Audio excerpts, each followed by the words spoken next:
Welcome sa Clarbans Channel mga katiktik. Ngayon mayroon tayo ditong Google account ng Realme 10 RMX 3630. So yun, i-check nyo mga katiktik kung ganito din ba yung hawak nyo na model. Puntahan mo lang yung emergency call. Yan, asterisk sign number 899. Yan yung i-dial nyo at saka pindutin mo yung sign number. At pumunta ka dito sa software version. So makikita mo dyan, yan, RMX 3630 and then ang version niya is Android 13. So dapat ganun din yung hawak nyo mga katiktik para mai-bypass nyo. So without PC po ito mga katiktik, talagang manual bypass po ito. Kaya sundan nyo na lang ito mga katiktik.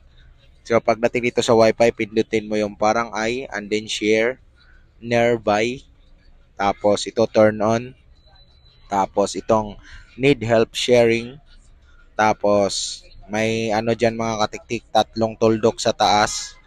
Pindutin mo yan and then share article.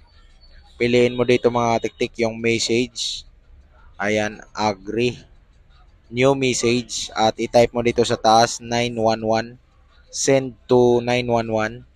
And then dito mga katiktik is burahin natin lahat yan.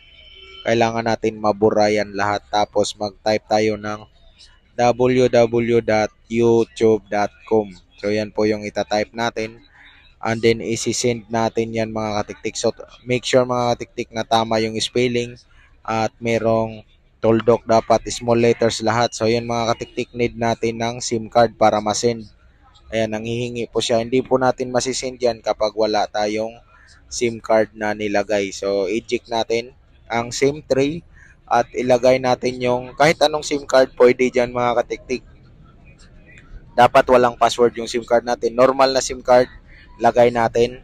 At yun, send lang natin mga katiktik. At kapag na-send na, open natin yon URL. Tap natin yon and open. So kaya nag-floating siya mga katiktik kasi wrong spelling siya. So balik tayo doon. Hindi ko pala nalagyan ng dot doon sa katabi ng www. So, pasok ulit tayo doon, share article, message, new message, and then mag-type lang tayo ulit, burahin natin to. Yan, kung mapapansin yung sa taas, www YouTube, walang dot, dapat www.youtube, yan, .com. Dapat ganyan na ganyan yung i-type nyo, tapos i-send, tapos buksan nyo. Kanina kasi walang dot yun. Ayan, so pumapasok na po siya mga katiktik. Open natin to parang tao, payagan o allow, and then settings, about, yan, ito sa pinakababa, about, and then YouTube terms of service. Ayan, papasok na po tayo sa ating browser at dito sa address bar itatype lang natin bnrom.net/bypass. So ganyan lang siya mga katiktik, dapat tama yung spelling nyo lagi. Kasi dati mayroong nagtanong kung bakit floating daw yung URL niya sa YouTube. Siguro mali, walang dot. So pindutin mo yung settings, open, and then pagdating mo dito mga katiktik, ito, home screen and lock screen sa loob. And then ito siya, pipindutin mo to mga katiktik, home screen layout, at papasok na tayo dito sa ating home screen. Pagdating mo dito sa loob, hanapin mo ngayon mga katiktik yung tools, hanapin mo yung phone clone. Yan, ito. Pindutin mo to, new phone, allow lang natin yan mga katiktik, and then ito, other Android phone. So pag nag-create siya ng QR code, kailangan natin dito ng isa pang cellphone. Kailangan may download din siya na Oppo Phone Clone. Yan, ito, mada-download lang din natin yan sa Google Play Store. Okay lang natin, and then i-scan natin yon mga katiktik. Oppo Phone Clone po yung app na yon mga katiktik, makikita mo yon sa Google Play Store. So, pag nag-connect na yan mga katiktik, okay lang natin. I-uncheck natin lahat dyan mga naka-check. Kailangan natin i-uncheck. Baka mamaya, mapasa yan lahat. Ang tagal matapos mai-transfer. So, pasok tayo dito sa apps. Pipili lang tayo ng isang app na ating ita-transfer. Kahit saang app dyan.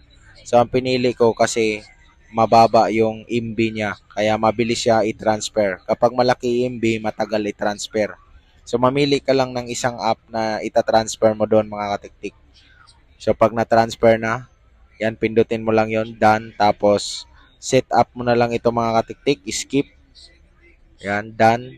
Yan. So, Ganyan lang kabilis mag-bypass ng Realme 10 mga katiktik, Android 13. So maraming salamat sa panonood. Naway natulungan kayo at huwag kalimutan mag-like at syempre mag-subscribe na rin mga katiktik. So papakita ko ulit sa inyo ang kanyang model no mga katiktik. Pero bago yon, babaguhin ko muna ang language niya into English kasi naging Tagalog siya mga katiktik. Yan, English muna natin at puntahan natin yung model niya sa about mga katiktik.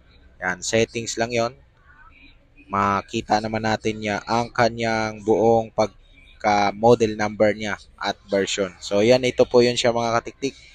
Again, maraming salamat at hanggang sa susunod ko na video mga katiktik.